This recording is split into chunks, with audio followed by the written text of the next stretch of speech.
There's so much to cover again this morning. US President Donald Trump is accusing Iran and Israel of breaching a ceasefire that he helped broker. After 12 days of fighting, the American leader announced a ceasefire on his Truth Social platform yesterday. But both Israel and Iran continue to pound one another, invoking the ire of Donald Trump. The war was over, said the American president. A complete and total ceasefire was now in effect.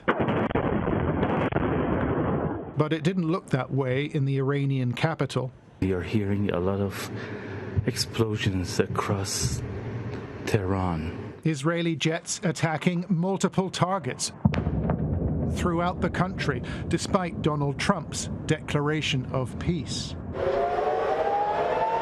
Israel, too, came under assault. The Iranians launching wave upon wave of ballistic missiles, a number slamming into these apartment blocks in the southern city of Beersheba. First responders pulled 5 bodies from the rubble. At least 20 were injured.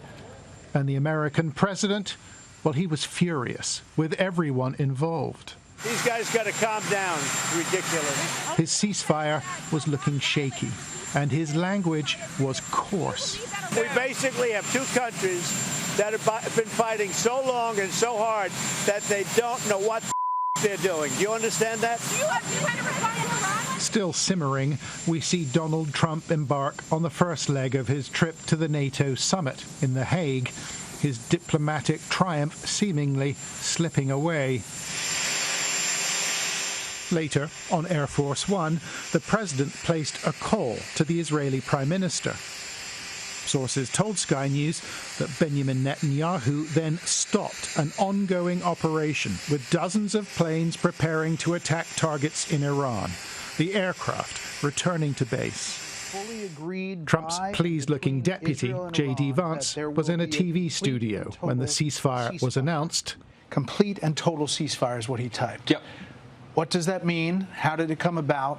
What's the development here?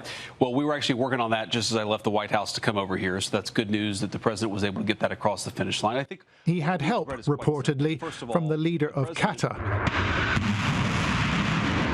But it's clear that all sides are looking for a way to de-escalate, just hours after Iran fired missiles at a U.S. base in the region, which followed this audacious assault by the Americans on the Iranian nuclear facility at Fordo.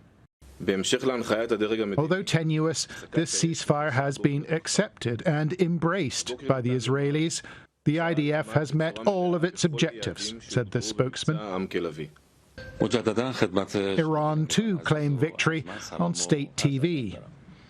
We continued to punish the Israelis until the very last minute, assures this presenter. What the